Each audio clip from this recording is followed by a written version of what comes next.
നമസ്കാരം പ്രിയപ്പെട്ട കൂട്ടുകാരെ, മുട്ടച്ചേട്ടനാണ്. മുട്ടച്ചേട്ടൻ ഇപ്പോൾ ഈ ചെയ്യുന്ന വീഡിയോ പലർക്കും ഇഷ്ടപ്പെട്ടു എന്ന് വരില്ല. പക്ഷേ ഒന്ന് ഇരുന്ന് ആലോചിച്ച് കഴിഞ്ഞാൽ ഞാൻ ഈ പറയുന്നതിൽ എന്തെങ്കിലും കാര്യം ഉണ്ട് എന്ന് നിങ്ങൾക്ക് മനസ്സിലാവും. ക്ഷമയോടെ ഈ വീഡിയോ ഒന്ന് കേൾക്കുക.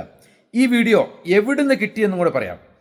ഞാൻ അവിചാരിതമായി വാട്സപ്പിൽ വന്ന ഒരു സന്ദേശം, ആ സന്ദേശമാണ് എന്നെ ഈ വീഡിയോ ചെയ്യാൻ പ്രേരിപ്പിച്ചത്. ദയവായി നിങ്ങളിതൊന്ന് കേൾക്കണം. നിങ്ങൾ ലൈക്ക് ചെയ്തില്ലെങ്കിലും കമൻറ്റ് ചെയ്തില്ലെങ്കിലും എനിക്ക് യാതൊരു വിരോധവുമില്ല. ദയവായിട്ട് ഇതൊന്ന് കേൾക്കണം എന്ന് മുട്ടച്ചേട്ടൻ വിനീതമായി അപേക്ഷിക്കുകയാണ്. ഞാൻ ആ ഒരു ലേഖനം ഞാൻ ഫേസ്ബുക്കിൽ പോസ്റ്റ് ചെയ്ത് കഴിഞ്ഞാൽ നമുക്കെല്ലാവർക്കും തിരക്കുണ്ട്, അത് വായിക്കാനുള്ള ക്ഷമയുണ്ടാവില്ല. അതുകൊണ്ടാണ് ഞാനിത് വീഡിയോ ആയിട്ട് എത്തിക്കുന്നത്. എനിക്ക് എൻ്റെ മനസ്സിൻ്റെ ഉള്ളിലുണ്ട്, ഇതെല്ലാവരും ഒന്ന് അറിഞ്ഞിരിക്കേണ്ട കാര്യമാണല്ലോ, എങ്ങനെയെങ്കിലും ഇതെല്ലാവരിലേക്കും എത്തണമെന്ന്. എന്താണേലും ചുരുക്കി പറയാം, ഞാൻ വലിയ നീട്ടുന്നില്ല.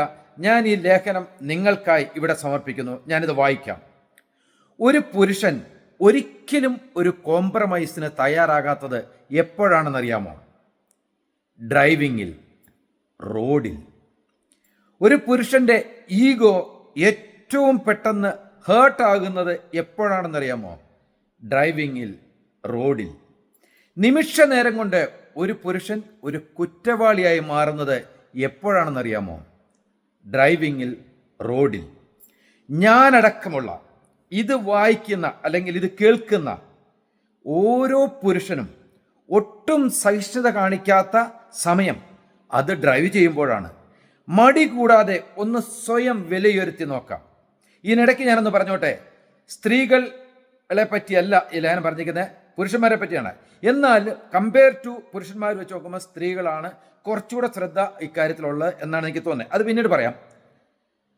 നാട്ടിലും റോഡിലും പുരുഷാധിപത്യമായതുകൊണ്ട് തന്നെ ഒരു പുരുഷൻ ആദ്യം പഠിച്ചെടുക്കേണ്ട സംസ്കാരങ്ങളിൽ ഒന്ന് ഡ്രൈവിംഗ് സംസ്കാരമാണ്.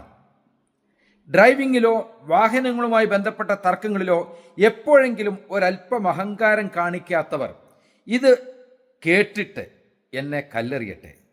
നിയമങ്ങളുടെ അജ്ഞത മാത്രമല്ല, വാഹനം ഓടിക്കുമ്പോൾ ഒരു പ്രത്യേക ക്രൂര മനോഭാവമാണ് ആളുകൾക്ക്. കഴിഞ്ഞ ദിവസം അങ്കമാലിയിൽ കാറിൻ്റെ സൈഡ് കൊടുക്കുന്നതുമായി ബന്ധപ്പെട്ട് ഒരു നിസ്സാര കാര്യം വാക്ക് തർക്കമായി. മിനിറ്റുകൾക്കുള്ളിൽ അതൊരു യുവാവിൻ്റെ ദാരുണ കൊലപാതകമായി മാറി. 2 സർക്കാർ ജീവനക്കാർ ജയിലിലുമായി. പുറകിൽ നിന്ന് ഒരുത്തൻ 2 വട്ടം അടുപ്പിച്ച് ഹോണടിച്ചാൽ നമ്മുടെ മൂഡ് മാറും. പകയായി അടിക്കുന്നവനോ ഭ്രാന്ത്, അതിനേക്കാൾ ഭ്രാന്ത് നമുക്കോ. ഒരുത്തൻ നമ്മളെ ഓവർടേക്ക് ചെയ്തു പോയാൽ ഈഗോ. പരസ്പരം വാഹനം ഒന്ന് ഉരസിയാൽ പിന്നെ പരിസരം മറന്ന് തല്ലുക എന്നതായില്ലേ ശീലം. ഇവിടെ പാർക്കിംഗ് ഇല്ല, അപ്പുറത്തൊന്ന് മാറ്റിയിടാമോ എന്ന് പറയുന്ന സെക്യൂരിറ്റിക്കാരനോട് ദേഷ്യം. സീബ്ര ലൈനിൽ കൂടി കടന്നു പോകുന്ന ആളുകളെ നോക്കി ഇവറ്റകൾക്കൊന്ന് വേഗം നടന്നു പോയിക്കൂടെ എന്ന മനോഭാവം. കിട്ടിയ ഗ്യാപ്പിലൂടെ കുത്തിക്കയറ്റി മറ്റു വാഹനങ്ങളിൽ സ്ക്രാച്ച് വീണാലും കുഴപ്പമില്ല എന്ന് കരുതി 2 അറ്റം കൂട്ടിമുട്ടിക്കാൻ പോകുന്ന ബൈക്കോളികൾ. സിഗ്നലുകളിൽ റെഡ് ഗ്രീൻ മാറി വീഴുമ്പോഴേക്കും നിരനിരയായി കിടക്കുന്ന വാഹനങ്ങളുടെ ഫസ്റ്റ് ഗിയറും വീണിട്ടുണ്ടാവും. സൈഡിലേക്കും പുറകിലേക്കും തല തിരിക്കുന്നതിന് മുമ്പേ കയ്യിലെ ഹാൻഡിൽ തിരിക്കുന്ന ഓട്ടോ ഡ്രൈവർമാർ. ആരുടെ നെഞ്ചത്തോട്ട് കയറ്റിയാലും കുഴപ്പമില്ല, സമയം പാലിച്ച് പോകൂ എന്ന് കറകളഞ്ഞ ബസ് പ്രേമികൾ.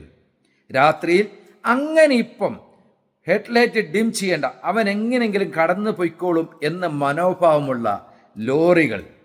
അത് ചെറിയ വാഹനങ്ങളെയല്ല, അവർ നമ്മളെ കണ്ടാൽ ഒതുക്കിക്കോളും എന്ന രീതിയിൽ മുന്നോട്ട് വരുന്ന വലിയ വാഹനങ്ങൾ. മഴക്കാലത്ത് കാൽനടക്കാരെ ഒട്ടും പരിഗണിക്കാതെ ചെറിതെളിപ്പിച്ച് ചീറിപ്പായുന്ന വാഹനങ്ങൾ. ഏത് തിരക്കിനിടയിലും ഭയപ്പെടുത്തി മുന്നോട്ട് വരുന്ന സർക്കാർ വണ്ടികൾ. മദ്യപിച്ചാലും ഡ്രൈവ് ചെയ്യാൻ ഞാൻ മിടുക്കനാണ് എന്ന ആത്മഹത്യാപരമായ ആത്മവിശ്വാസമുള്ളവർ. ഡ്രൈവ് ചെയ്യുമ്പോഴും മൊബൈൽ ഉപയോഗിക്കുന്ന 24 മണിക്കൂറും ബിസിയാകുന്ന മൊബൈൽ ചെവിക്കും ചുമലിനും ഇടയിൽ തിരികെ ബൈക്ക് ഓടിക്കുന്ന തിരക്കോളികൾ. ജോലിയിലെ പ്രഷർ, കുടുംബത്തെ പ്രശ്നം, സാമ്പത്തിക പ്രശ്നം, ബിസിനസ് പ്രശ്നം, അങ്ങനെ എല്ലാ പ്രശ്നങ്ങളുടെയും സമ്മർദ്ദം റോഡിൽ തീർക്കുന്ന നമ്മൾ. ആകെ മൊത്തം ഒരു അക്രമാസക്ത അവിയൽ റോഡ് സംസ്കാരമാണ് നമുക്ക്. എന്നാലോ എല്ലാ ടെക്നോളജികളും വേണം. യൂറോപ്യൻ നാടുകളിലെ പാലങ്ങളും റോഡുകളും ഉയർന്ന ഇൻഫ്രാസ്ട്രക്ചറുകളും ഇതൊക്കെയാണ് നമ്മുടെ ചർച്ചകൾ. പക്ഷേ ഇവിടെ ഒരു മിനിറ്റ് ക്ഷമയില്ല, പരസ്പര സഹകരണമില്ല, വിട്ടുവീഴ്ചയില്ല, ട്രാഫിക് നിയമങ്ങളോടുള്ള പുച്ഛവും. ഇവിടെ നടക്കുന്ന ഓരോ അപകടങ്ങൾക്ക് പിന്നിലും ഓരോ മാനസിക നിലയാണ്. അശ്രദ്ധ മൂലം അപകടങ്ങൾ നടന്നാലും ആളുകൾ മരിക്കും. അതല്ല, ജീവനോടെ ആള് ബാക്കിയുണ്ടെങ്കിൽ വണ്ടി തട്ടിയതിൻ്റെ പേരിൽ പരസ്പരം തല്ലി മരിക്കും. സ്വയം ചിന്തിക്കാം.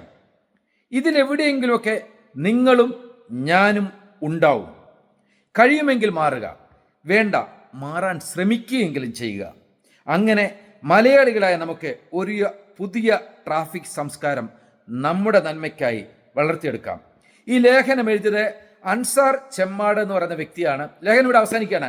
പ്രിയപ്പെട്ട കൂട്ടുകാരെ, ഇതിൽ പുരുഷന്മാരെ പറ്റി മോശമായിട്ടും അല്ലെങ്കിൽ ആ ഒരു അർത്ഥത്തിൽ എടുക്കല്ലേ, മൊത്തത്തിൽ ഇരുന്നൊന്ന് ആലോചിക്കൂ. ഞാനടക്കം ഡ്രൈവ് ചെയ്യുമ്പോൾ പിന്നിൽ നിന്നൊരു ഹോൺ അടിക്കുമ്പോൾ നമ്മളുടെ ഈഗോ കൊണ്ടുവരും. ഒരുത്തൻ ഓവർടേക്ക് ചെയ്തു പോകുമ്പോൾ നമ്മൾക്ക് വാശി കൂടും. ഇത് വേണോ? ദൈനംദിനം നമ്മൾ കേൾക്കുന്ന മോശകരമായ വാർത്തകൾ. ഞാൻ കൂടുതലൊന്നും പറയുന്നില്ല. നിങ്ങളുടെ അഭിപ്രായങ്ങൾക്കായി കാത്തിരിക്കുന്നു. എൻ്റെ ഈ ലേഖനം ഇഷ്ടപ്പെട്ടെങ്കിൽ അറിയിക്കുമല്ലോ. കുറച്ച് നീണ്ടുപോയി, സദയം ക്ഷമിക്കുക. നിറഞ്ഞ സ്നേഹത്തോടുകൂടി മൊട്ടസേട്ടേ.